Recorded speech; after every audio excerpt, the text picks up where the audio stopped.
After reading Song of Susannah, let me tell you, I feel like we're going to have to go back and touch the Dark Tower again. I don't think that we're going to make it through in one go, because just reading up to this point, and I know that the last book is like the thickest book, and it feels like it's like 3 or 4 books in one. Like it's its own little trilogy in one book. There's a lot to come, yes.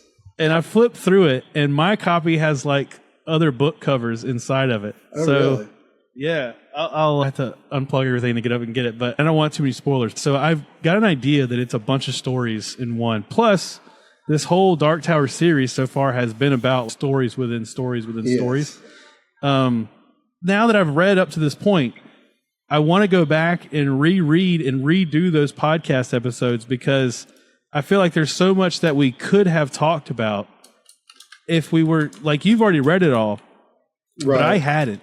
And so you didn't want to spoil it for me, but now that I know a little bit of what you know, there's so many things that we could have talked about, like the drawing of the 3 and other books. So I feel like we're going to finish the series. One thing we need to do is, once we finish the series and finish the discussion on the last book, then we go do a show on like the entire thing, a discussion about it in whole. Yeah.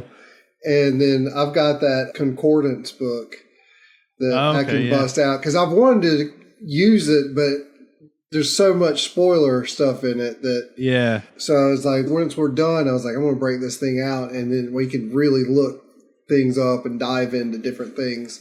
I was thinking we could wait a year and then redo the series, but this time it's like we're rewatching Lost and doing the detailed theory discussion and stuff. But I don't want to wait a year. Like, I'm ready to, I want to go back and reread it now before I do the finale.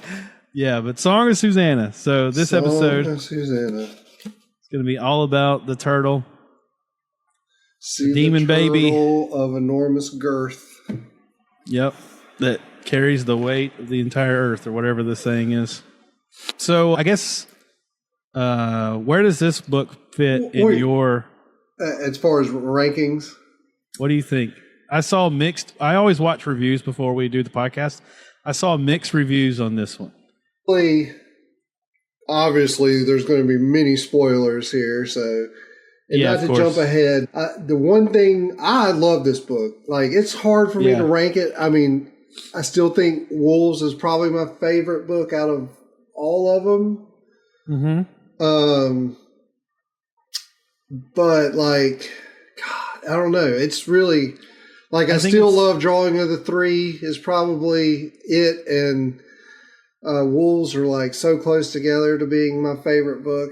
Those are my two favorite, for sure. The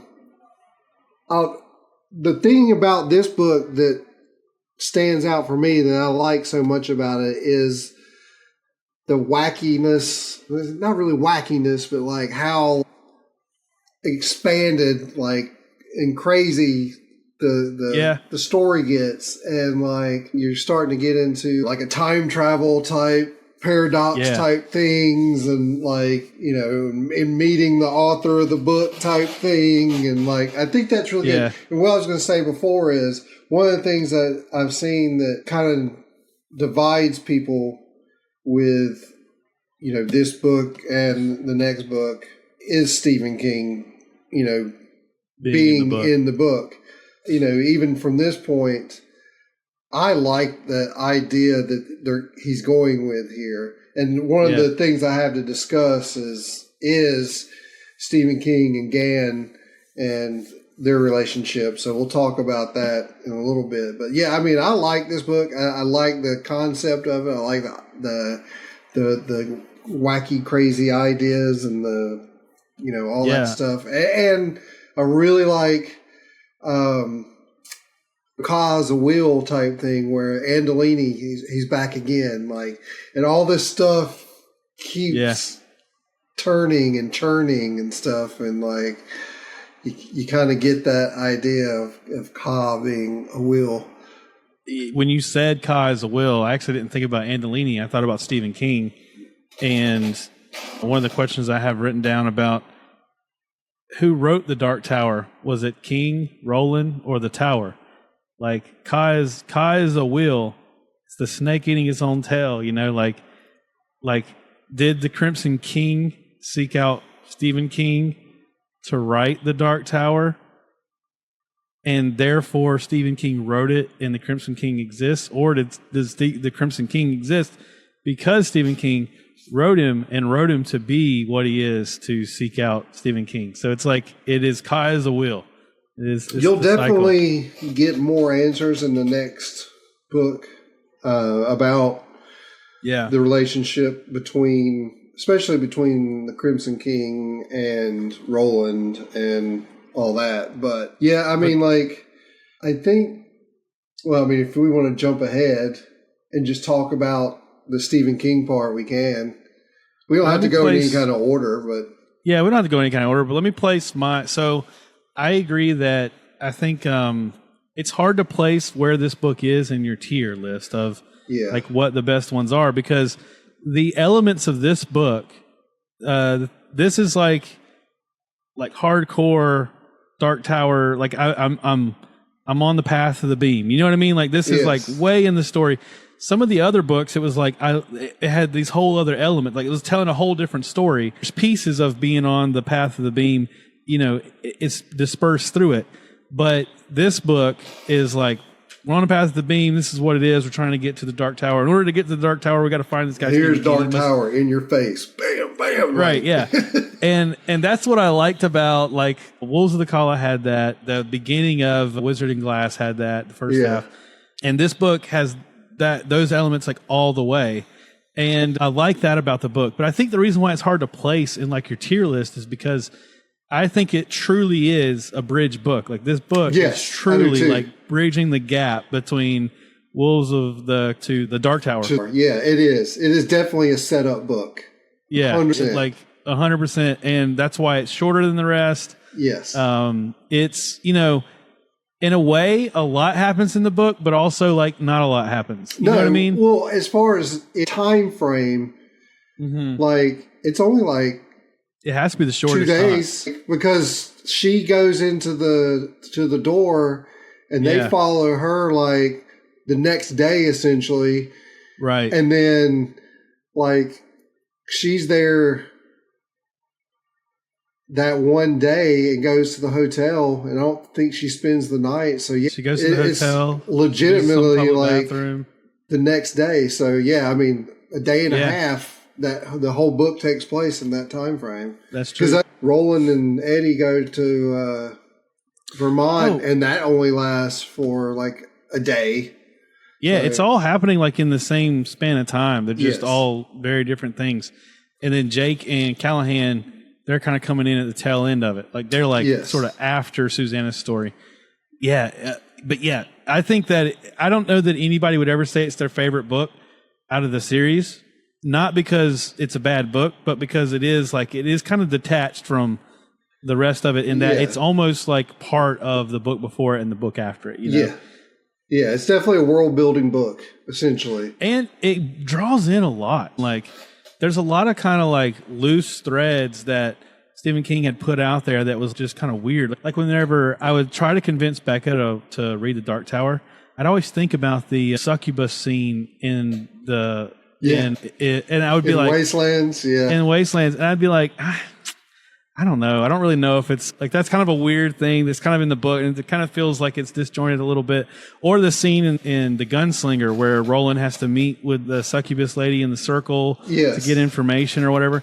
And I was like, it's kind of cool, but at the same time, it's like I don't know that's ever going to matter for the rest of the book series, Little did you know. And then it drew it in like here at the end. Like, so I think this book does a lot of that, like kind of writing where, I don't want to say where the ship went wrong, but like, Stephen King is such a like free flowing. Well, he's been dropping breadcrumbs of the story from the very beginning. Now that's one reason why he went back and revised the first book because, it didn't really have anything to do with the larger story. And like when you read the very end of this book, the part where Stephen King's writing in his journal thing, he even says that, this wasn't meant to be, a greater story. Back. It was just something I wrote. And then he goes back. I love that.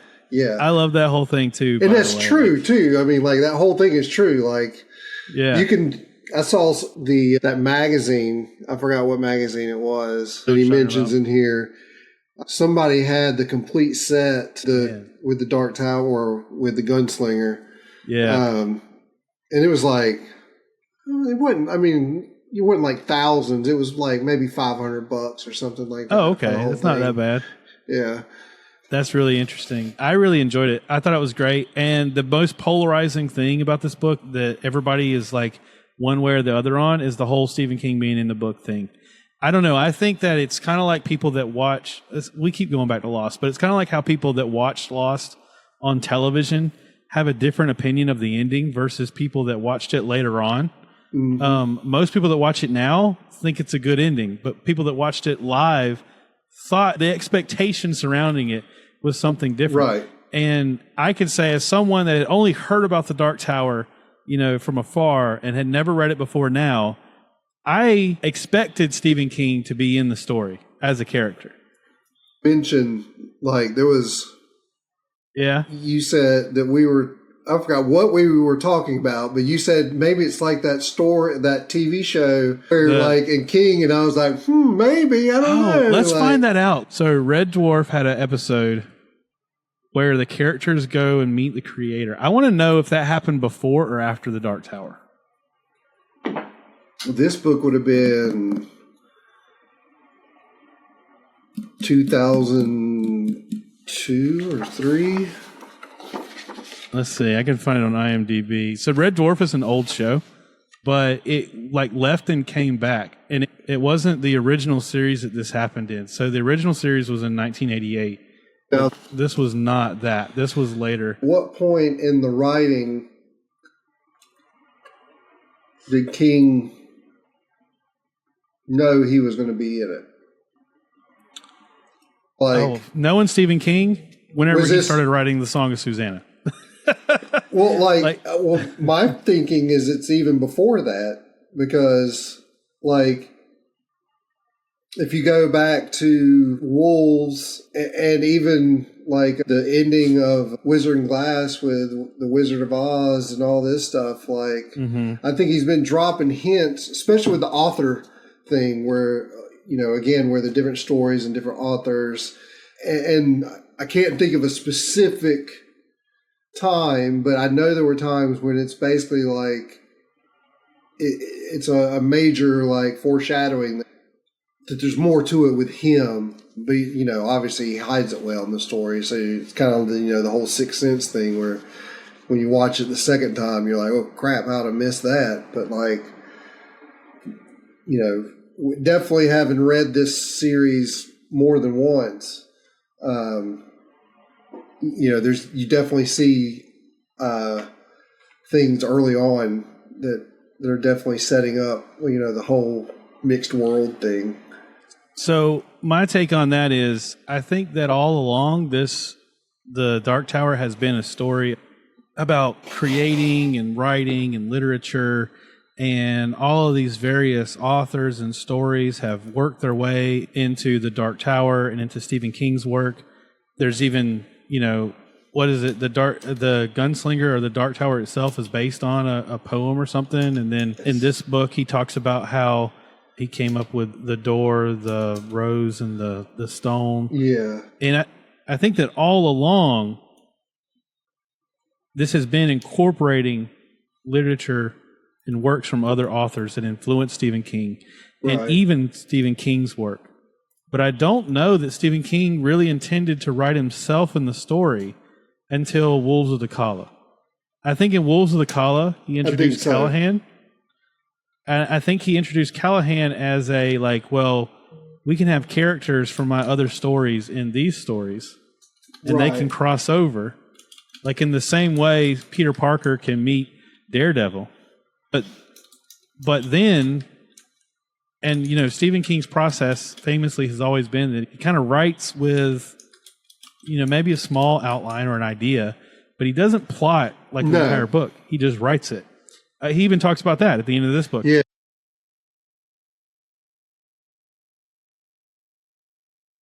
Yeah. And so I think that he got to the point where, hey, I've got a bookstore owner that could have Stephen King books in it, and I've got a Stephen King book character, back through the door with Roland.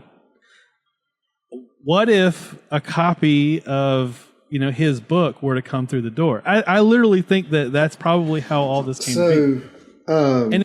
And if Callahan, and so then I think it expands off of that. If Callahan can find out he really is a character in a book, then could Callahan go find Stephen King? And I think this all spun out of that. So this is a good thing. I like this discussion. So the 19 thing. So they've been since Wolves has been 19. So and they've been tracking time and all this stuff, and you're getting closer to this date. And even in here, when Susannah is in her Dogan and she's hearing all the different people who died, and it says Stephen King died, blah, So 19, you've got Stephen King was hit by the van on June 19th, 1999. So you got 19 in 1999. And, Jake, when he is introducing himself to the Kala, he says, "I'm Jake from the Quartet of the 99 or whatever." Yeah. And then some of the passwords have been 1999 and stuff like that. So Wolves is also the first book he wrote as far as the Dark Tower after the accident. So he wrote he talks about in here that On Writing book.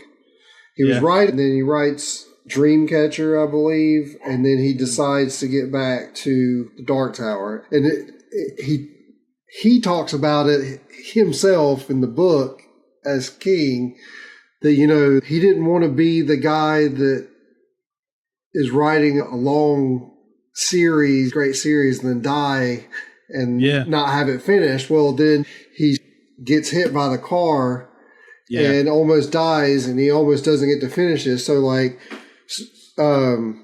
Song of Susannah and The Dark Tower both came out in the same year. I could see Wolves of the Kala came out the year before, maybe not more than 2 years. He really said, once he got on there, I got to get on this. I got to get this finished because I look definitely. And he talks about that, because Roland, Eddie, and King are talking about, you have to write this, you have to complete the story, and there's forces out there that are wanting to stop you from writing this, and we'll be your protector type thing, and so the whole thing is affected by his actual accident. So so then he just takes his accident and ties it into what if the reason I got hit by this van was because the Crimson King was trying to stop me from writing the Dark Tower books, and then he was like, I'm going to use that, and then start with Wolves, and then he was able to go back and revise the Gunslinger to make it work.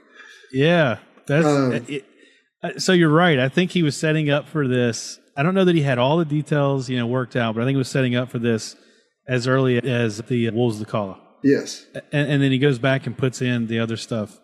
So I said I expected Stephen King to show up as a character in the book. I did not expect it to be the way that it was, though. I completely was surprised by the very end of the story where you find out that he died by getting hit by the van. And again, this goes back to me having been so late to this, but having have heard stuff. I had heard that event played into the story in some way, but I didn't know in what way. And I still never expected it to be, he got hit by the van and then dies and can't finish the series. I didn't expect that at all. And so I thought it was a brilliant way to write yourself into a story where you also write your own death. And to do it in such a way that it feels so real and matches with the book so well. That last chapter that is all Stephen King's diary writings, I almost didn't read that because I thought it was just extra Like, oh, this edition of the book also has these diary entries kind of thing. And the story's already over. You know what I mean? Right. And then I read through it, not even like really reading in close detail, just kind of thumbing through the whole thing. And then I got to that part and I was like, oh, wait, what? This is obviously part of the story. And it changes everything. It changes everything that you learn from his introduction into the story, because he's introducing the story not as this God figure that is writing the story and he's in control of everything and this is all part of his mind palace and we're playing out his story. He's like a reluctant, like he's almost just like any of the other characters that Roland might meet passing, through the story. And Roland is actually the one, Roland hypnotizes him and presents the idea of the Dark Tower to him. And so in a way, Roland wrote the story. Like Roland gave the story to Stephen King to then write the first 4 books. But at this point in reading it, you don't know only the first 4 books. You think that, it's well, to King, it's just the first, it's just a little story he wrote. Right. That exactly had nothing, it wasn't going to go anywhere from there. And then Roland's like, no, there's more to it. You still haven't even written Eddie standing right in front of you. Like, yeah, I know. That's the crazy thing. I expected them to meet Stephen King after he had written, up to this point. Like he would know who Eddie was. He would know, where Susannah is. Which is funny. Like as soon as he sees Roland, like he knows, and he turns around and runs into the lake. I was like, that's good. Yeah, I thought it was a really cool way to do. Like, it's not the first time I've seen this done. I question, though, I think that even that reference from Red Dwarf, I think that it's probably a reference to this. I think that this probably happened first, and then that's referencing this, but I didn't know it. But in any case, it's done differently than I've ever seen it, because he didn't write himself as the hero. He didn't write himself as the God figure. He's just another person in this universe. And wrote his own death. And in writing his own death, he cuts that tie to the story where, here's what I thought the last book was going to be. I thought the last book was going to be, the Crimson King is not going to allow Stephen King to finish writing the book. Therefore, Eddie and Roland are going to have to go on this escapade of trying to protect Stephen King for the last book. You know what I mean? And whenever he writes his own death at the end of this one, I was like, I didn't expect that to happen. I was to throw out now, the way the tower works is, you have essentially the Roland's version, and then you have the version that they were in, where they met King, which is the core world. And, they're talking about how time works. Like, so in any of the other worlds, you can go back and forth in time and it doesn't matter. But in that core world, once you hit a date, you can't go back. It only moves in one direction. It only moves in one direction. And so at this point, when they meet King, it is, I think it's in the early 80s. Yeah, I was going to ask you. I think it was like 81, 82-ish. Because he had already written Carrie, and Salem's Lot was his second. I think Carrie was like 79. So Salem's Lot was probably like 81, 82. So it's probably right somewhere in 82, 83.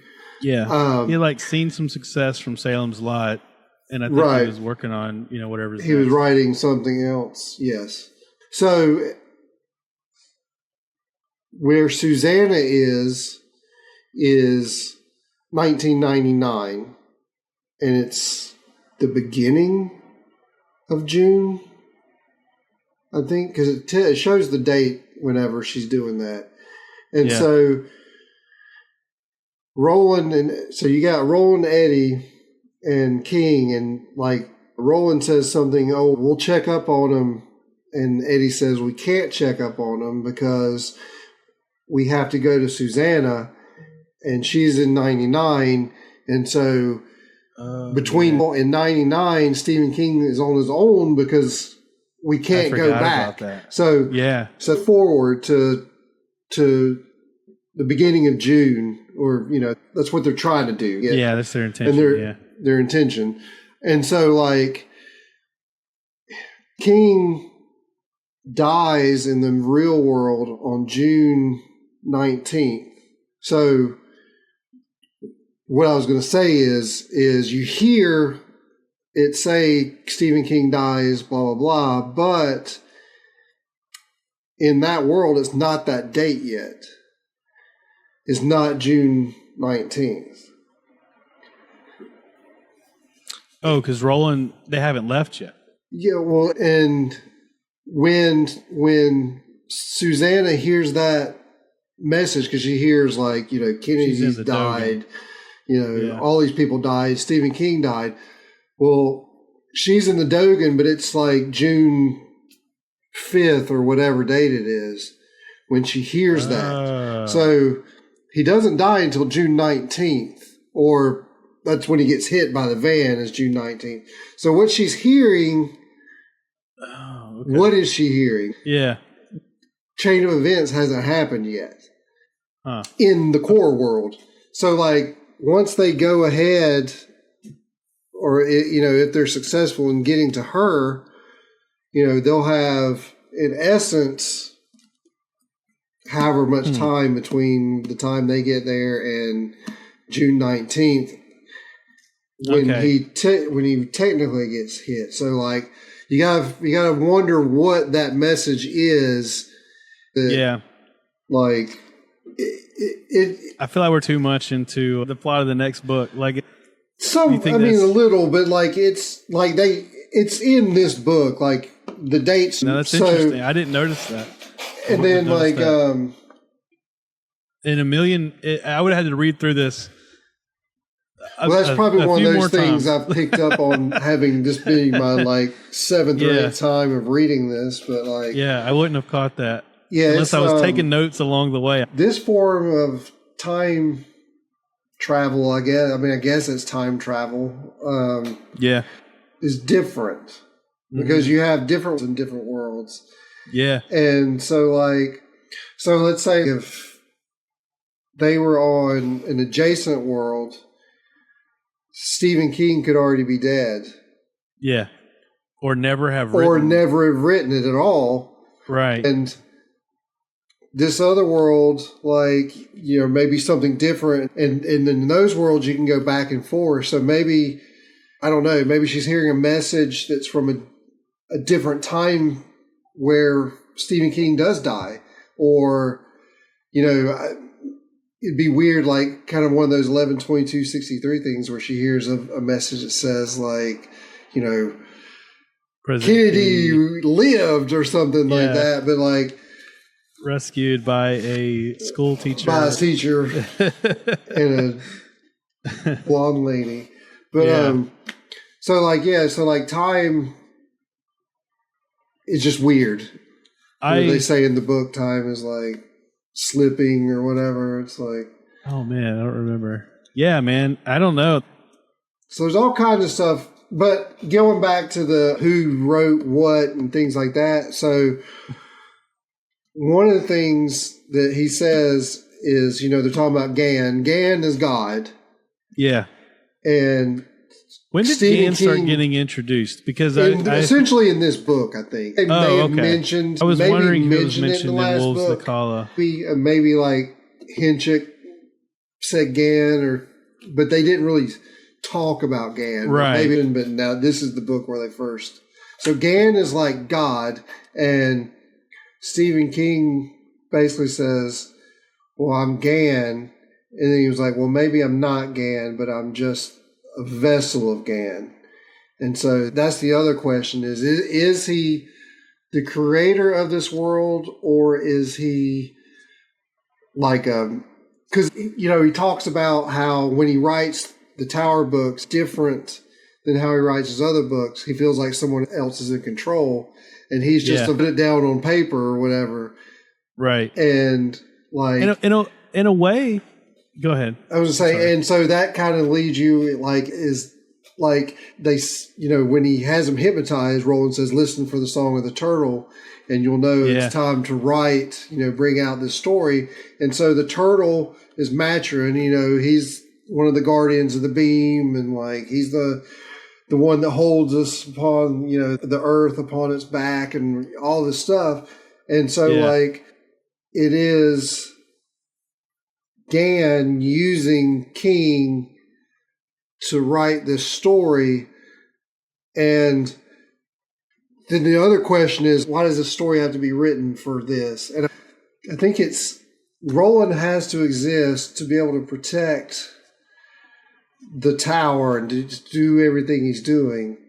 And so, like, we were talking about earlier, like, this came from a Robert Browning poem. Yeah, right, and exactly. King is like taking on the mantle of continuing, this writing of this story about Roland or whatever, and like that in order to save the tower, like he has to be able to write it down that Roland saves the tower. And so if the Crimson King can stop King from finishing the book, then Roland can't save the tower, then the tower falls. Discordia, then the world goes to Discordia, and then the Crimson King gets to rule alongside, like, whatever the great darkness thing that they were talking about is like he gets to rule, his whatever, his kingdom. So I guess the question is, if Stephen King didn't exist on any plane of existence and could have never written the story of the Dark Tower, is there a Crimson King in a Dark Tower? Like, does this whole world still exist and play out without a Stephen King? Or even if you say, oh, well, it could be someone else, it could be some other writer. I was going to say, I think if it wasn't the Tom Clancy version of right, the Dean Koontz. Yeah. But as far as going with the story, you would think, yes, that there would be someone else, that he was chosen instead of Jesus. He wasn't the Messiah that was born. Yeah. He was chosen as... If it hadn't been Jesus, could it have been... What's the Monty Python one?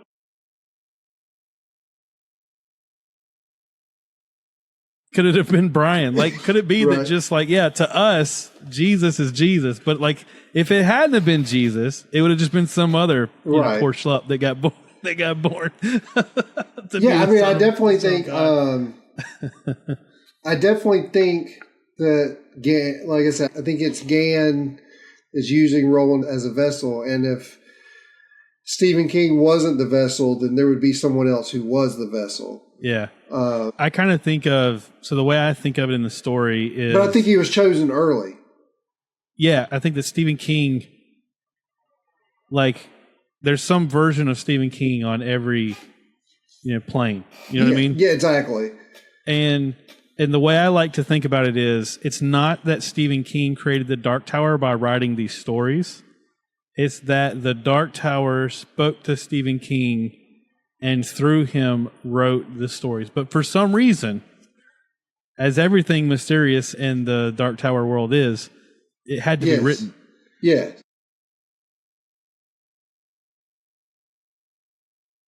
I think it's because of, and that's why you get so many of various books and stories and how they talk about how important books and stories are. And I think that feeds into it because, like, it's the written word, the story that keeps it alive. Like, and it can't just be like a tale that you tell, a hand-me-down thing. It has to be, put down permanently. Mm-hmm. The one thing about this that I really like is it reminds me of Stephen King say that this was his Lord of the Rings, was trying to write that type of epic fantasy.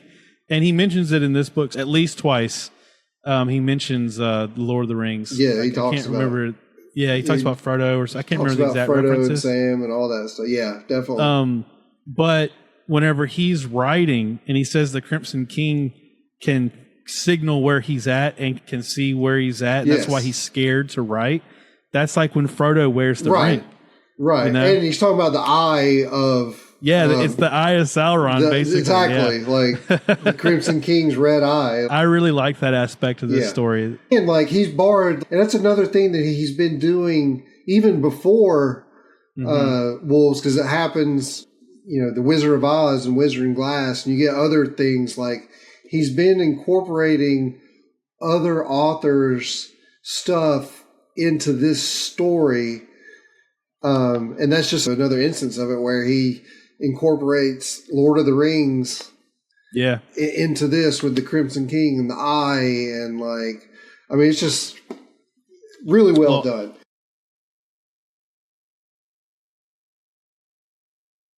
I didn't mean to take up the whole show with that philosophical question, although that is what I like to discuss. Exactly. Let me look through some key things I think in your notes and then in some of mine so we can talk about the specifics some of the of this book. While you're looking, some of the things that get brought up is you start hearing more about the breakers, like beam breakers and stuff like that. That's kind of like, I think it's been alluded to, but this is the first time you really hear that there's actively people. They definitely talk about the breakers or maybe it was just you, but I remember the term breakers from. Well, I think they talked about it in Wolves. I think but it was kind of like one of those. It's in the calls from the Dogen or something like that in those conversations, but you don't know what any of that means. Right, exactly. But that's one thing I wanted to bring up too, is there's the breakers, there's the vampires, there's the low men, and then what did he call the muties that were in the skin or whatever?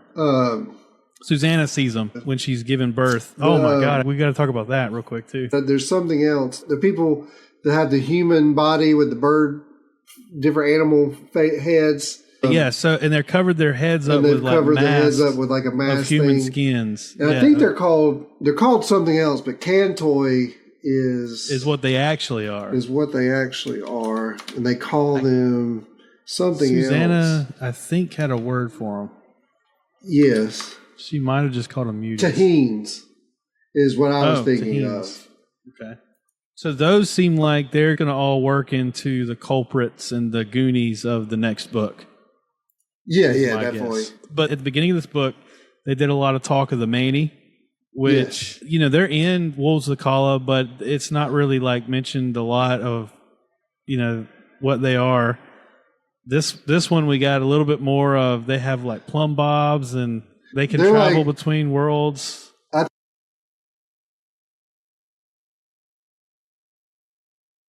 They're definitely and Gandalf, because that's one of the things. He's looks like Gandalf. He says that, and he's a wizard. So, and I think that's what, because you get that too. He talks about that where the world was magic, and he's talking about Merlin and Arthur and all that stuff. And then magic starts dying out, and then the machines come back.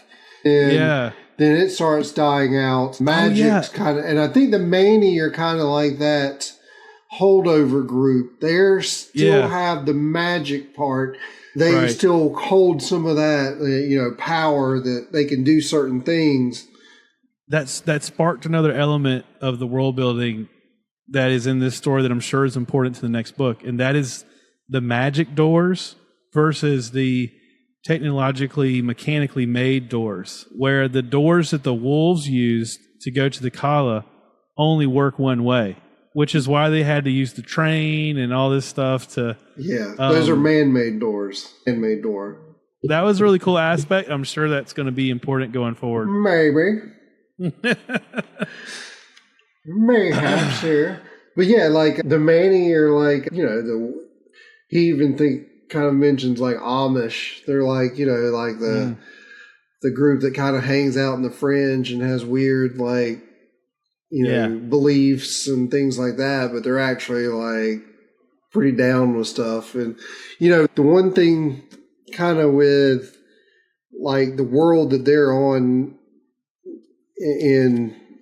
they're in end world now, I guess, essentially mid-world, whatever, but in Roland's version of Earth, all of this stuff took place over millennia. So again, you had Arthur and all the medieval knight stuff, and then it turned into wonderful technology, and then that fell, and then you get this coming back up. So you're talking just a span, like a vast amount of time. And then like you superimpose the core world where it's like has none of that. It evolved completely differently than that world. So like I've always wondered, like, were all the worlds created simultaneously, or did one world like create a bang and then it started spreading out different versions of itself along this axis? And then like, why are the worlds different? Like I said, why are there Manny and like magic doors and stuff in this world, but like no airplanes and cars and things like that? Whereas in our world, there's airplanes and cars, but nothing even remotely close to magic. Yeah. And like, I have a theory about this, but I feel like I'll go ahead and say, I think that all of the various worlds of the tower are all stories. I think that even this is almost there's an element of this in Twin Peaks, oddly enough. In Twin Peaks, they say it's like the world is a dream, but who is the dreamer or something like that? Right. Like we are living in someone's story. You know what I mean? We don't know what it is because we're like Callahan. We're just citizens of this world and don't even realize we're a part of the story. And every world is just someone's story. And I think that Roland lives, or maybe he didn't always live there. Maybe there's a point where his world crashed into this plane. But I think that whenever he takes Susannah and Eddie, through the doorways into what we call his world, that is like this place where these story worlds, all these different, versions of reality that were made up because someone came up with a story, are colliding, Right. And so that's why they interact with each other here, where they don't on other planes, because not the other planes have not had this crash yet, where they've started intermingling with other stories. That's kind of the way. And I pictured it that way whenever we started getting the stand in Roland's world. Right. And what was that, Wizard of Glass? It was in Wizard and Glass. It was like whatever, because they leave Roland's version and go into the Stan version of Earth, and they go back into Roland's afterwards. Yeah, right. And that's why I started thinking about it this way. I remember I described it when we did that episode. It's like a quilt. And that's what a thinny is. Yeah, like... Right, yeah, the thinny is like they're walking between these two worlds. Different story worlds, And also in Twin Peaks, spoiler alert, to the new final season, which I heard they're going to do another season, which would be crazy. Yeah, I don't even know if I should spoil this because a lot of people haven't watched the new season that came out in like 2019 or whatever. Right. Or 2018. I don't remember when it was. I don't even want to spoil it, but I'll just say there's like more world crossing over stuff that happens. So there's a lot of similarities there. So I kind of suspect that that's sort of what's happening. And I like the idea of like, are we characters just in some... We're just not the important characters. You know what I mean? But they still have to do something. So we do podcasts. Right. We have to. We're told, but the Crimson King's going to find us while we're doing this podcast. But yeah, like I definitely get that because like the worlds that they've been going into or going in and out of, and the only way they've gotten into the core world, which was King's world, through a door, but like even that was like a special door. Yeah. I think the three doors, well, because Eddie and Susannah or Odetta, they didn't come from the core world. They just came from and they world. They didn't come Jake, from the same, all three, none of them came from the core world. And they didn't come from the same New York as the Stand because they didn't recognize the cars because none of them, and the baseball teams were different. The core world they've only just now started kind of going to because... And as far as we know, the Stephen King in this story is not from our world, world or whatever. Well, we may not be in the core world. This could be, we could just be in one of the alternate Earths. This makes me think of something else from the story. I hope this podcast is interesting and good to listen to because we really are talking more about larger concepts to do with the Dark Tower in general and not really specifically this book. But I think this book brings up this conundrum. Yes. So, because again, it's a building book. So like, it is. You have to talk about the setting building. up the world. So one thing that happens in this book that is aligned with this conversation is they put the Black 13 in a lockbox underneath the World Trade Center. Right. In the year 1999. If we're in the core world, then we know that the World Trade Center is not going to exist. It's in 2 more years. 9/11, right? 9/11 is going to happen. Yes. What happens to Black 13? That must be a part of the story in the next book. So there's don't tell me what happens. No, to Black because 13, there's who makes the suggestion that they put it in the World Trade Center?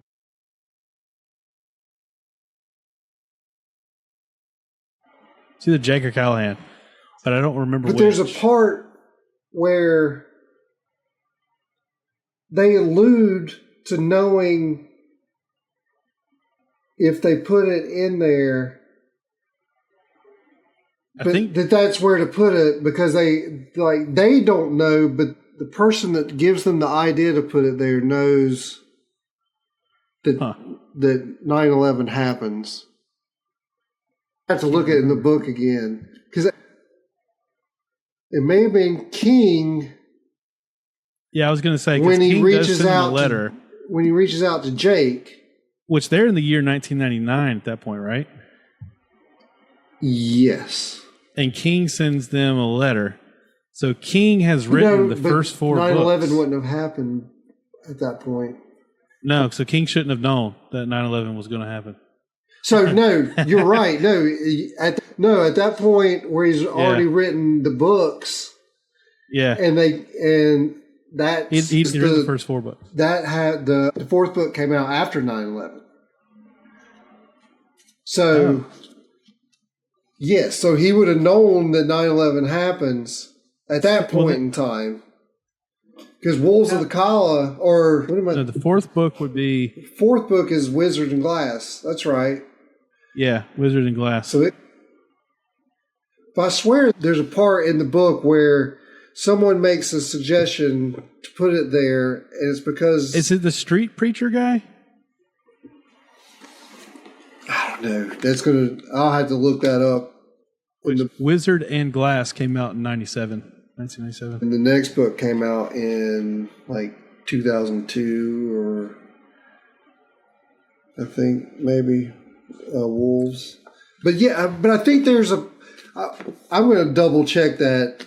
We're not going to spend all this time looking for it. But I'm pretty sure that in the suggestion that they put it there, it's because of 9/11. Because really, even in one of the funny things at the end of the book where King's talking about writing that, he's like, as far as I know, there were never lockers inside of the World Trade Center either. And here's another thing that made me think of, where Eddie and Stephen King are talking. He's like, "Where's Co-op City?" And he's like, "Oh, it's in Brooklyn." Bronx, oh yeah, or whatever. I never did. I was going to look up which one it was. Well, I think that he's wrong, because Callahan, when they have the discussion, Callahan's like, "No, it's Co-op City's in whichever one, the other one, in the Bronx or Brooklyn." Brooklyn, yeah. And so when King wrote The Drawing of the Three, and I want to go back and look and see if he said that Eddie was from Co-op City in the wrong one. Oh, yeah. And that he's using that mistake that he made now. Oh, yeah. Because asks him, and King gives him the wrong answer, because he gives him that where Eddie lives and not where Co-op City really is. So even though King gets it wrong, and, he writes that thing where he's like, "I'm sorry, I apologize to everyone of New York, that I got this wrong." And I'm like, damn, he used like a mistake from his second book back in the 80s and ties it all back in now too. That would so fit the Dark Tower Right. and the way these books are written to like fix the previous books. I always read a story. Like I was reading the Brandon Sanderson. When we were reading those books, I was thinking, I kind of feel like the way he writes these is he has a D&D group and he pays them all $20,000 a session to help him come up with this story. And then because sometimes things happen in those books where I'm just like, I feel like this was not the most convenient way to write this to happen. It's kind of roundabout. And this is what players would do, but not necessarily characters in books. The Dark Tower really is written like a D&D campaign where it's definitely. like, 3 sessions ago I said this, but it turns out that's not right anymore, and now I got to figure out a way to put these two things together. One thing we have not talked about, we have to talk about Mia, Susannah, and Detta. If we don't talk about that, then we can't talk about this book. This has been one of the more confusing things for me in the entire series. It is extremely confusing. I think I got it now. It's on me because I don't know that I got it. So the way it's set up when Mia's first introduced is that Susannah has developed this new personality, Mia, and there was basically personality made to be the pregnant one, to keep that from Susannah, that she's pregnant. In a nutshell, that's what. For me, Mia is a part of Susannah, but she's not a personality. She's not a figment in her mind. She is an actual being. Another entity. She is another entity that is basically piggybacking inside of Susannah. And so that's where we were talking about the thing before. So like, here's my question. So Roland has to have sex with the succubus in the first book. Obviously, he ejaculates. Yeah. So this succubus wasn't a succubus. It was this other type of demon. And it's able to change sex. So when Susannah has to have sex with the demon to distract it so they can save Jake. But it uses Roland's But it's seed. the same. Basically, yes. It was like a demon sperm bank. It stored his seed and then gave it to Susannah. But obviously, this is not a normal baby. Like, Roland is already saying, demon and stuff like this. And like, just in the discussion between Sayer and Mia, the kid's going to grow very quickly, not like a normal child. And, you're not going to have that much time with it and blah, blah, blah. So, this isn't Roland got Susannah pregnant, and it was just a simple exchange of his sperm with her egg. It was it's like demonified somewhere. It is. That is interesting. So now, and I think what they're tackling and what kind of Susannah is tackling was Mia the actual demon, or is Mia something else? I think Mia is something else. There was the demon that did the sex stuff, and then they found Mia, and that was kind of part of what she was saying, like with the whole thing being stranded at Castle Discordia as like whatever kind of being she was, and the world is ending, and she sees this baby and she realizes she wants to be a mother, and that like that's what she was made for, which was also weird. Like I don't understand where they keep saying she's made to be a mother, but she can't get pregnant.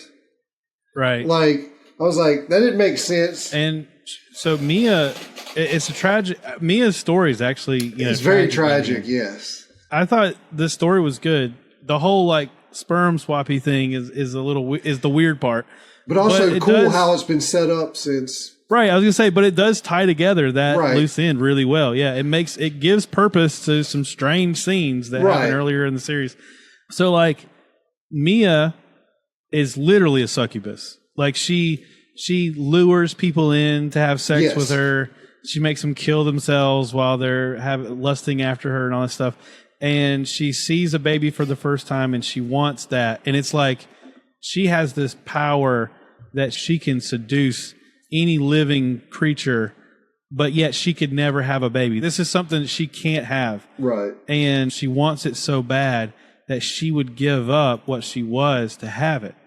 Well, she makes a literal deal with the devil. You know, it's like Fry selling his hands to play the right to play the violin or whatever it was.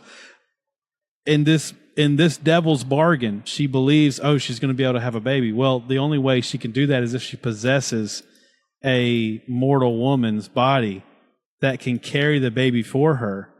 And then they promise her, but whenever you have the baby, it'll be your baby. We'll make sure that, Susannah will be able to carry the baby, and, then we're going to do this teleportation thing where we're going to move the baby to your body so that you can actually have it and it'll be your baby. Right.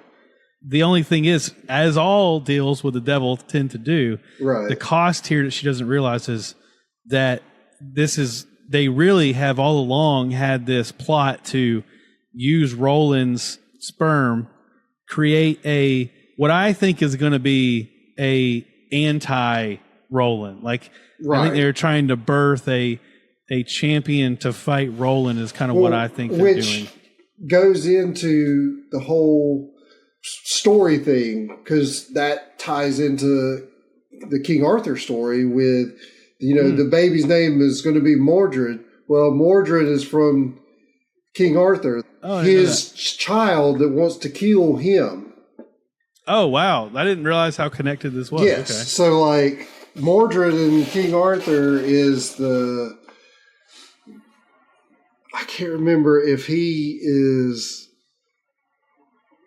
the son of Arthur or if he's the bastard son that she had an affair. But, Mordred is the child that comes from it, and then he turns out to be a total douche, he's a bad guy, and he decides he wants to bring down his father. So that's where the story.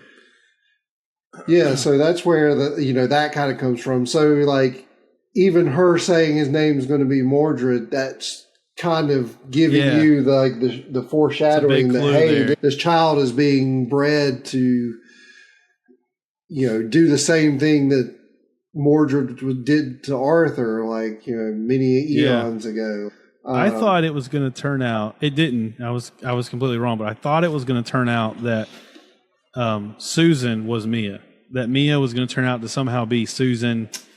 They had pulled some trickery that she died, but then they put her in in Susannah's body or something. Yeah, but I like what they did instead. It definitely was better.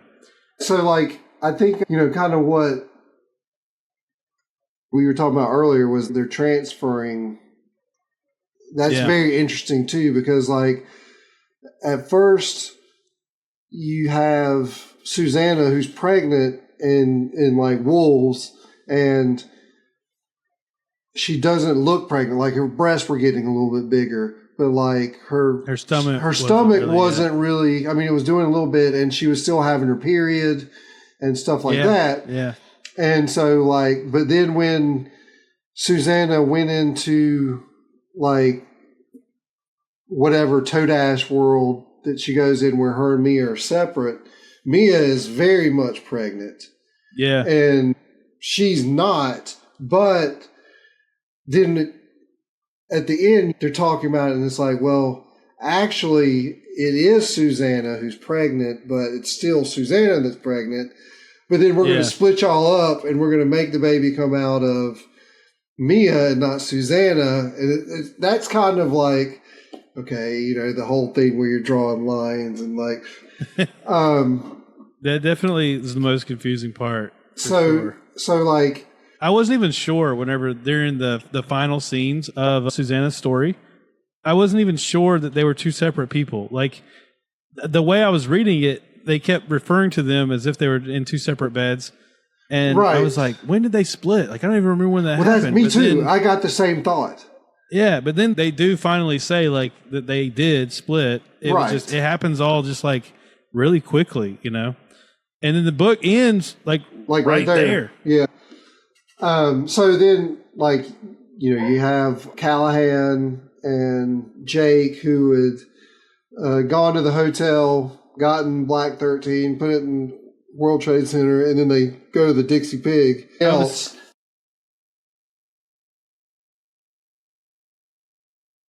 curious about the Dixie Pig. So the Dixie Pig, is it in other Stephen King stories? Is it a real place?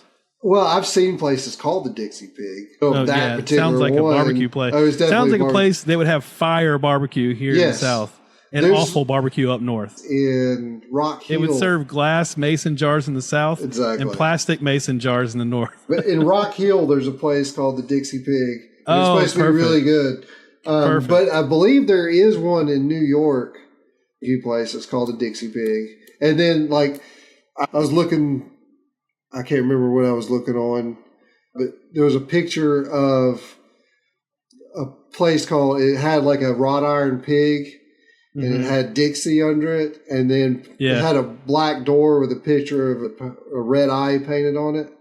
Wow. It was a barbecue place. And I was like, that's really cool. They just kind of threw the Crimson King symbol. Yeah, I was going to say, that's very, I wonder, okay, yeah. But, you know, the Dixie Pig, I hope there's not one like that in real life. Well, that's what I was going to say, is it sounds like, you know how you hear the conspiracy theorists that talk about I know what it reminds me of. The pizza place in DC that everybody said, Comet Pizza or whatever it was. It reminds me of like if that were a real thing. If those conspiracy theorists were actually accurate, like it would be the Dixie Pig. Like it's this shady place. Well, I mean, they talk about they have a baby on a spit over a fire. They're like cannibals. Yeah. They're all in there like eating up people and like it's just crazy. Crazy. Did you know pork before? No, I never heard that. Because that's, if you watch or read pirate stories back when there were very big food shortages and stuff like that, they would talk about places that serve long pork. Oh man, and that was like you know, it's like apocalypse. Yes, some Walking Dead stuff. But tainted meat is what I think of. But yeah, like the Dixie Pig is, you know, that's where Mia has to go, is the Dixie Pig. And then it kind of ends with Callahan and Jake out there and, you know, discussing what they're going to do.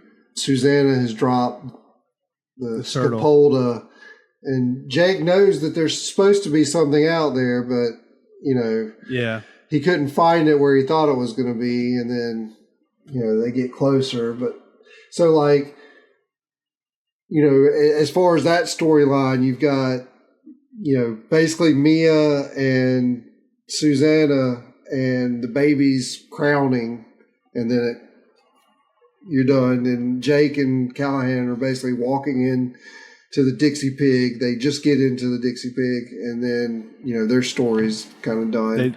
They think they're going in guns blazing to die, to kill as many as they can before they die. Right. But, like, so one of the cool things about this part 2 is some of the technology stuff, and it brings back North Central Positronics and the Samba Corporation, and like Richard Sayre is like, you know, like a big wig with, I think it was North Central Positronics. It was one of those two. You know, he's like, you know, this big guy, and he's the guy that when Callahan jumped out of the window, that was Sayre back then. So like, you know, and then you find out like, you know, there's the vampires that are in there, but that's when you really find out about the Tahine and the can toys, like, you know, the fat lady with the rat's head and like the weird shaped people, and like, you know, you can see something just behind their masks, and so, you know, like this is like the meeting place of the Crimson King's like people, and that's the low men.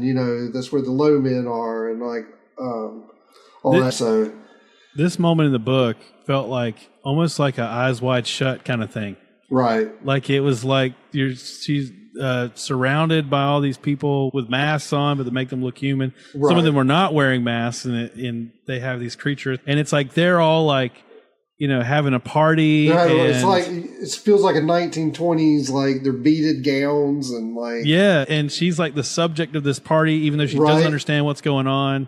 They start chanting her name and all this stuff, and like, but one thing, kind of jumping back a little bit before they get there, but in this scene though, I wanted to point out too, like Mia is also scared. You know what I mean? Right. Like. It feels like at this moment, like they both realize, like, oh, we're screwed. Like this situation, in Mia's case, has gone completely out of control. Like she's no longer in the control of the situation. She never was, but she may have believed she was before. Now she knows she's not. Now she knows she's not. Yeah, and I think I could see.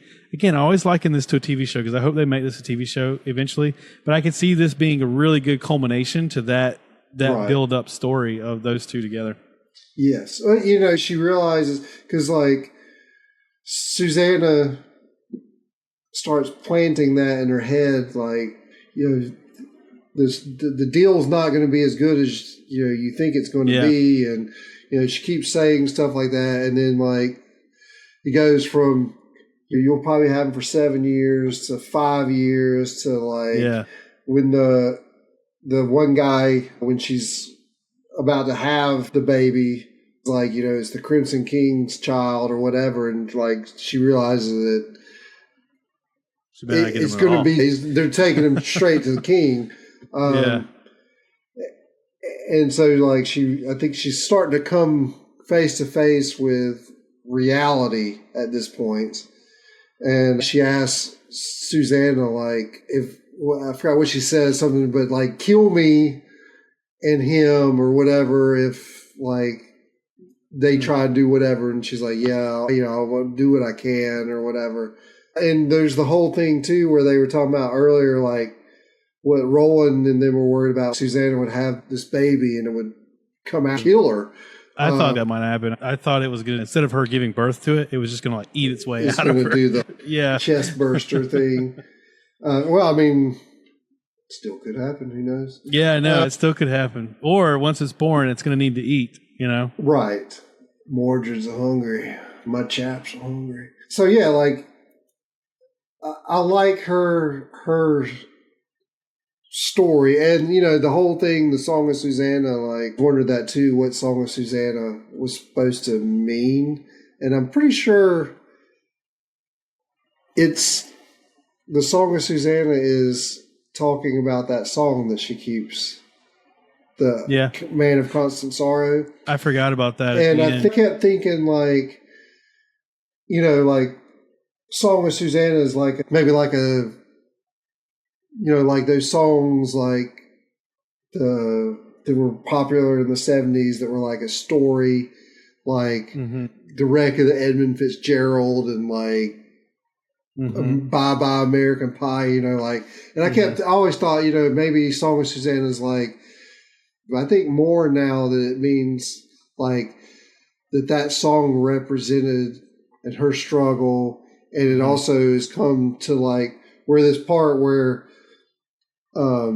she runs into the guy with the guitar and asks him to sing it, and that like really affects Mia, like, and it makes her see like what Susannah had really been through because she had access to her memories, and so she sees all that stuff from when she was in Mississippi and all the stuff that those people have gone through. And I thought that was really neat how like that kind of tied into everything too. I had kind of forgotten about that section of the book, but yeah, you're right. So Mia she basically made this agreement which involved the use of another person that she never had any empathy for in making the deal. And then because of the Song of Susannah, because of that chapter where she has that moment of empathy and learns about the struggles of this person that she is taking advantage of. She's basically consuming this person's life. And I think that the Song of Susannah is what Mia can't look away from the fact that this is like a real person, went through something, real and horrible. And, that's you're right. That's the Song of Susannah. That's what the title represents. But so now we, got to wait till the next book to find out if she gets eaten by her baby or not. With Mordred. Now the other two with Roland and Eddie, we'll jump through that because there's not really any kind of like hidden meaning and like deep stuff within. They just basically the whole plan was Jake and Callahan would go to where Tower was, and Roland and Eddie would go to where Susannah was, but the door opens and it sucks Callahan, Jake, and Oy into New York, and then Eddie and Roland go to where Tower is. That was when they were doing that part of the book. I can even remember from the first. That always makes me sad that Jake's got to leave Oy. Yeah, and then you're like, you can't leave Oy, no, and then he was going to get sucked through with them. But I thought it was interesting that everybody just thinks Oy's a dog. You know what I mean? I know, right? It's like this funny looking dog. But they come out where they were supposed to be, and then one of the things that Sarah tells Susannah is that Roland and Eddie are going to be dead. So once they go through the door, they're going to come into an ambush. And Susannah's like, no, and all this stuff. And it happens. They come through the door, but Roland sees a glint of a scope or whatever, and they just duck in the nick of time.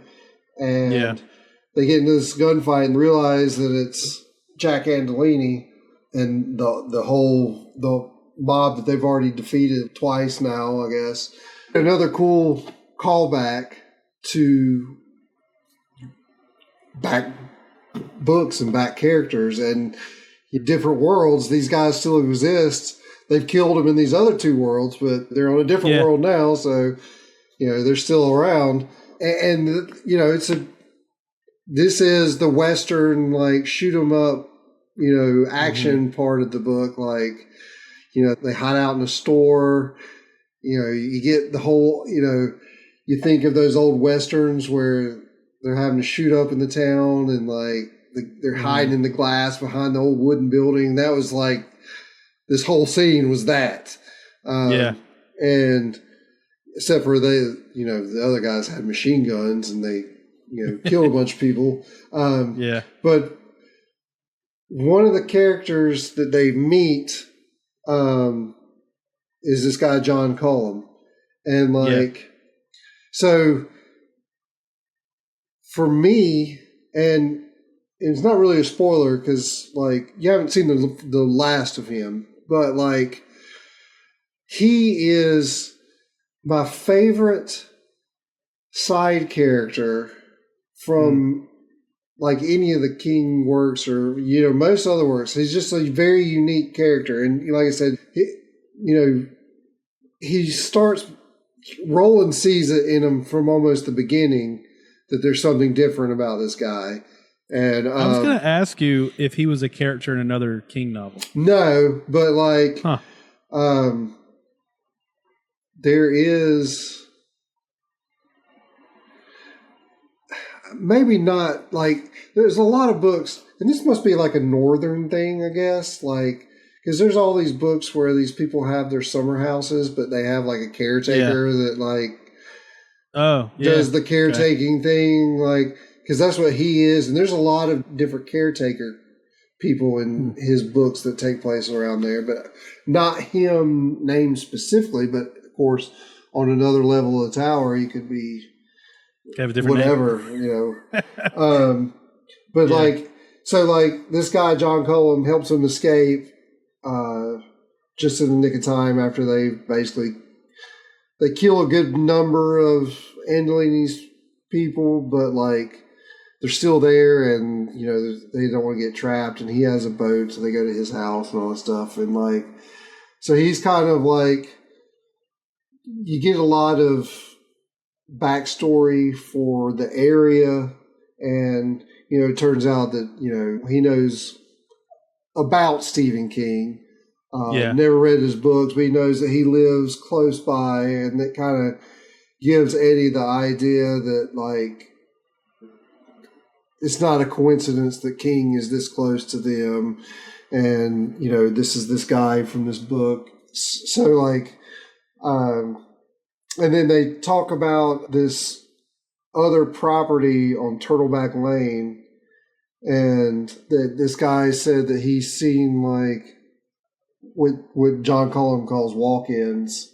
Mm-hmm. The walk-ins. And it appears to be like this phenomena of this random people showing up, and they're not really people. I mean, I guess they're human, but they're kind of like, I know he calls them like, they think maybe they're slow muties. Like, talk about the dumb one that person picks up or whatever. But they realize that, there's this concept, John Cullum like shows them where there's like a concentration of these walk-ins, in this one area where this Turtleback Lane is. It just also happens to be pretty close to where King is. And then they talk about how the walk-ins kind of like started about the time that King moved into that area. Mm-hmm. And so like, I guess they're kind of giving you the planting that all these walk-ins have something to do with Stephen King. Either he's emitting some sort of force that's bringing these worlds close together and allowing like a thinny almost where these people are coming through in this one area, or from his writing or something, who knows? But for some reason, there's a correlation between King and that area and all these walk-ins showing up. And Cullum like kind of realizes that, these two guys aren't like a normal two guys. And then Eddie brings them into it, and they start talking about, if the Red Sox win the World Series, and I just thought it was crazy that this character was like so willing to go along with it. Right. Yeah. Like, I mean? He's just like, even at the gas station, whenever it's getting blown up and stuff, like, right. He's just like, I got a place. Let's go. Let's go.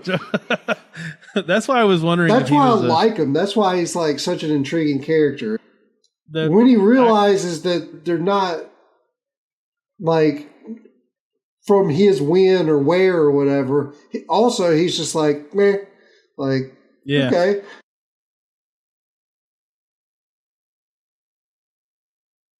They're time traveler walk people, but whatever. I heard a theory in a podcast I listened to. I want to send it to you too, because they do a really good show on Dark Tower stuff.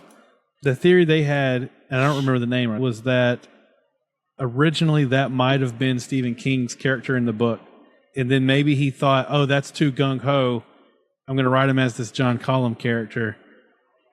And then he linked it to himself later on. Right. But maybe originally King was in the gas station and helps them leave the gas station, But that would have been way too like right.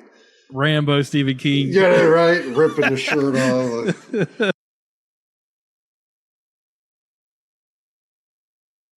Yeah, like I like this aspect of everything is like, there's definitely something happening in this little tiny part of the world here, and it's kind of funny that everybody's just kind of like, whatever. Like they study one of these things, but no one's just like, maybe like we should send the government in or something to, because there's obviously like, because he talks about he's got all this map with all these places tacked where like all these walk-ins, so it's obviously enough to do that. You would think, yeah. Somebody would be like, maybe we should actually investigate, why people randomly just show up in this. They probably just come off like crypto X-Files thing. Yeah, X-Files episode kind of thing. Yeah, and so like, yeah, like So now they basically they have to find Tower and Deep No, and and again Tower's reverted back to the old Tower where he's just a douche again, and like he's like, oh, I'm not going to sell this place, and he's all pissed off because he got shot in the leg and shot in the arm, and like I like how he saved him and all that stuff. Tower and Deep No are like an old married couple, though. I know, right? Like Deep No's always the voice of reason, but also like can see this part of Tower that he despises, but also like kind of loves him for it at the same time. You know what I mean? And then Tower's just so hopelessly addicted to, his obsession with purchasing books. And of course, he's in a situation that he probably doesn't want to believe is real, even though he's faced with it. Yes, even though like they did the whole thing with the name and everything, he's still he's out of sight, out of mind, and he's reverted back to that's got to be what does he say? It's like a magician's trick, like a sleight of hand thing, and it's not real. And even Deep knows like he's not going to sell you all this. I kind of forgot about that aspect, but like. It's kind of like one of those things where it's definitely implied, but do they ever say that Tower and Deep No are romantically together? I don't know. They don't. I think it's pretty implied, but it's never said. Yeah, I think it's one of those like, I don't think there's anything physical in it. All like a platonic relationship almost. I don't know. He needs to come out and tell us whether. Right, like I don't think he should. I like it implied, but not like explicit. I like it that way. But yeah, like whenever like Tower said before, like I'll do this. It was in like this heat of the moment thing, and once he got to this new area and he realized that there's all these books here, and like. He's good at convincing himself that reality is not reality, and like what's funny is when all the stuff with Roland and Eddie versus Andolini's group is happening, and there's all these explosions and stuff. Like Deep No runs out and hides, and you see like Tower show up later, and he just kind of glances in that direction and sees like all this stuff, but like everything's going over his head. It doesn't cross his mind that there could be something happening, and and even when he's confronted, like he's still being very obtuse about it, and even Deep Nose starts getting on his case, like you're telling him how it is, and so he finally listens to reason. And they form, they sign this contract, and he gives them, I think, what does he give them, like $5 or so? I forgot what it was, but like some small amount. He still said, "Oh, I'm never gonna get my money," and blah blah. But like, so Deep No makes this contract and sells that plot of land to the Tet Corporation, and so. This is the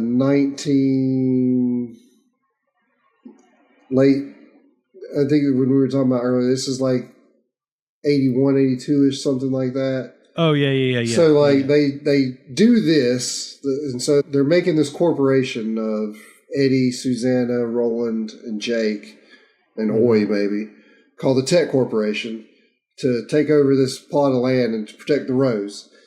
But when you jump to Susannah's story, when she appears and she steals the shoes and all that from the lady, she's at the place where the Rose was, the land, but there's a big giant black skyscraper, and it's the headquarters of the Tet Corporation. Yeah. So like, that somehow they've succeeded, at least in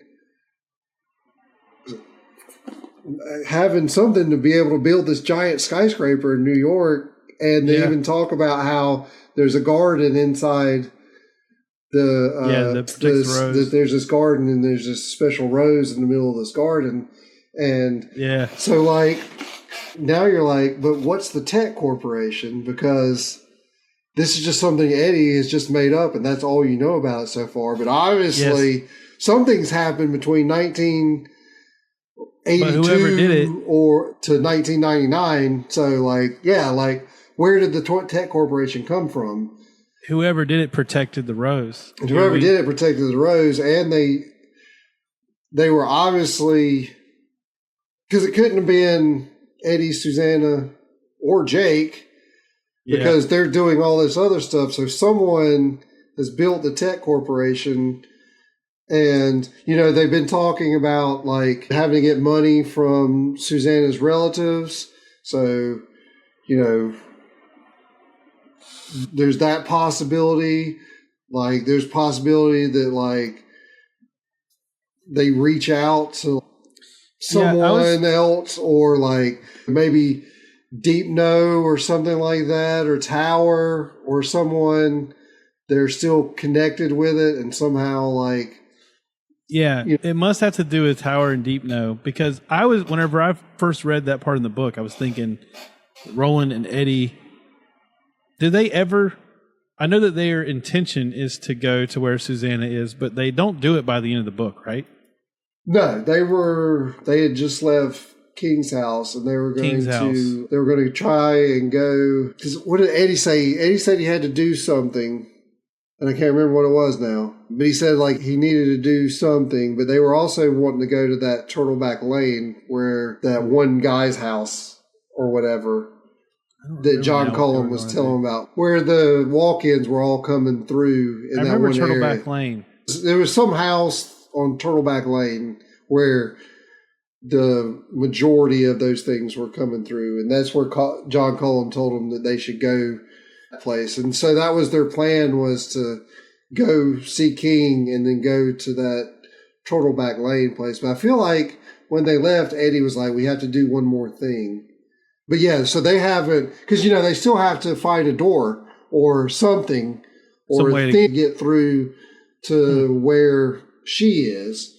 But yeah, so like, there's not really a cliffhanger per se, but there's still like a lot of unanswered questions. And what's cool is this book did answer a lot of questions, like a lot of the stuff with Mia and Susannah talking in their little. At the Castle Discordia, you find out a lot about the Crimson King and like what happened in the past. These creatures and like that have come through and like basically destroyed a lot of stuff. Ash monsters and stuff like that. I wouldn't say you get answers, but you get a lot more clues of what happened to the children in Wolves of the Calla. Yes. So you learn more about that story without really getting any concrete answers yet. And how they got there. There was a big... Right. Exactly, yeah. With chambers for their heads to connect to, and with tubes going up to the ceiling and all this, which basically is like where Susannah is now. Right. Having the baby. So yeah, I don't know what to expect for the next book, except for I think the next book is going to feel like I'm reading the whole series. Like, I think it does. I mean, it's going to definitely. And I already want to go back and start over again. I mean, I've lost count. I know, but I mean, I would say what we're doing now is got to be at least 7 times I've read this or listened, one or the other, and I've kind of mixed this time. I think we did. I kind of think we did this podcast series wrong, where me not having read it and then you having read it. I think I should have read it all, and then we should have started over again with book 1. But that's what I think we'll do. I think we'll give it some time, and then eventually we'll go back to the Gunslinger again. We'll convince Becca to read it, and then we could do it that way. What, just a couple of sides. I was trying to remember, because I knew it was coming up at some point in the story, and because I put it here where Roland's 2 big guns were made from Excalibur being, melted down and forged into these guns. And I couldn't remember if that had ever been mentioned before this.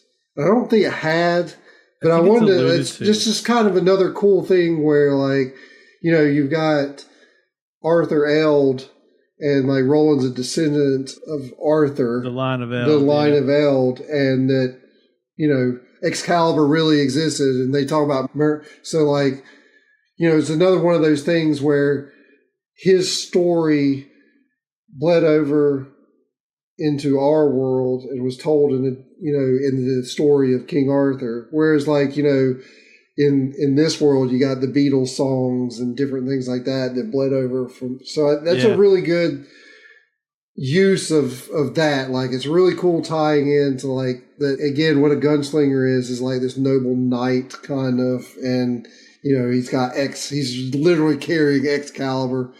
And he's got to be the chosen one if he's able to wield Excalibur. So like, and that's why gunslingers, like, it's not just any gun, right? It's those guns that are passed from their father, and that's why Roland is different from Cuthbert and Elaine and all of the other gunslingers, because he's literally from that line of Eld, like, which ties into the demon baby, right?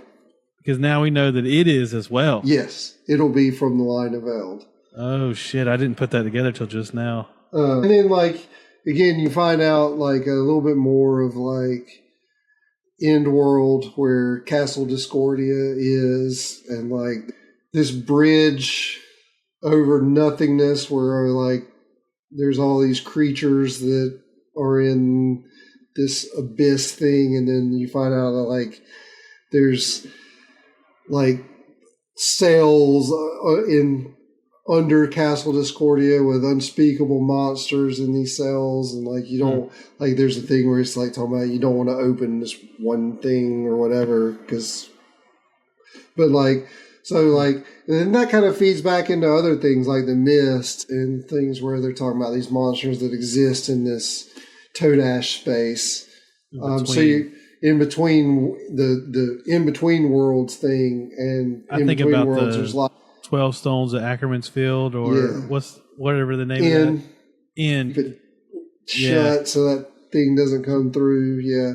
And again, that's where you're getting into like where I don't know what world the Mist takes place, but I feel like that's an early precursor to what North Central and Somber were doing, where they've created this door, like this one-way door from one world to another world, or once, because, I don't know if you've watched The Mist or read the short story or anything, but, that's what they did. They were trying to open a door to this close world, and they didn't realize that there was stuff in between those worlds, and, they come in, and that's kind of like, you gotta break a few eggs to make an omelet thing. And that was kind of the first eggs they broke was, oh shit, we better not do that anymore. Like, we got to figure out a better way to open a door. Could have been like the early days of the Somber. And they have so you had Little Sisters of Illyria. There's another book, or it's a short story that would be fun to read. It's called You Are. And it was a Kindle story. It was made for Kindle. Tell me about that. And it's a Dark Tower and Low Men thing, but it's really fun because it really lets you in on like all these vast worlds, and basically like because they're able to go through these worlds, they can do that. They can go into whatever world the Mist took place in. They're like, okay, we're going to go to this world. We're going to try and open a door here. If it doesn't work, if we screw something up, it's fine because there's 2 billion other worlds that we can go to and try it again, and keep doing it until we get it right, and we can screw up these worlds. And that's kind of what like You Are is like. the guy's got a Kindle that has the New York Times on it, but like it's connected to the tower, so he can get New York Times from all the worlds that are on the beam or on the tower, and he can see like what's happening in all these different various worlds. It's a pretty cool story, but yeah, I love when you find these little stories like that tie back into. Well, next episode we'll talk about the short stories that are tie-ins with. Well, we might do the Brandon Sanderson thing next, and then did you see he finished? He's officially finished. So. I saw that. Yeah, maybe we'll do that next because I still got to finish. I haven't even started the Sisters of Valoria. I hadn't either. It's pretty short too. So, but yeah, we'll do that next week, and then I guess we'll take a break to read something else. I am ready to jump into the Dark Tower. I mean, we can keep going and finish it out, or we can jump into something else. I'm down for either one. I don't know. We got to think about it and discuss it. I'm excited for you to get like. Yeah, at the end, when I finished Song of Susannah, I wanted to just immediately start reading the Dark Tower, but I feel like after the short stories and stuff, I don't know. I've been kind of, in a way, I've kind of been dreading it. Not because he's a bad writer, but I just don't know if I'm ready to pick it back up. But we really need to do the second book of the Tchaikovsky. The time book or whatever? Yeah, Children of Ruin, I think is the next one. Children of Ruin or whatever. Yeah, I just don't know if I'm ready to read the spider chapter thing again, or I don't know how it's going to go. Right. The book one was so great, but it felt like a one-off thing to me. Like, I can't imagine what the next book is going to be, and I'm kind of dreading it because if it's not any good, is it going to make me dislike the first one? You know what I mean? Exactly. But anyway, so yeah, Song of Susannah was great. It's definitely a bridge book, but I think that it really pulls together the previous books. And, I know when we read Wolves, that was one of the things I said was like, I feel like Stephen King is now on track to finish. This isn't 15 books. Like, I got to finish this thing, Right. And this book is definitely setting up for that climactic finale.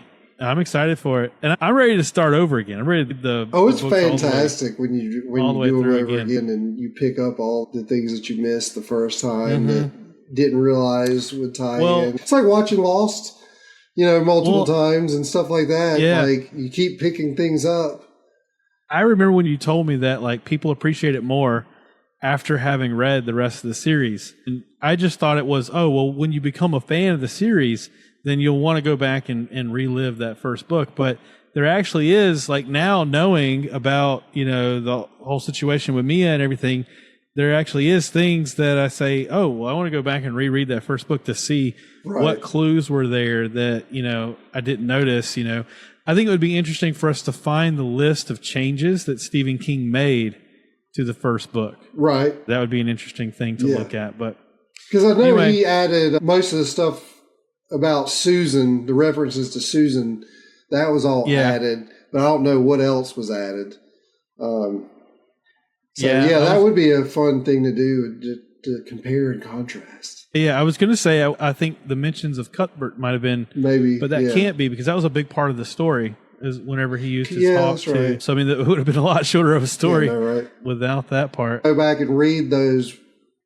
The original? That were released in the magazines and see how it was. Yeah, that would be crazy. So if you want to go to eBay and buy $900 of magazines. Yeah. All right. All right. Well, thanks for listening, and we'll see you next week. Peace.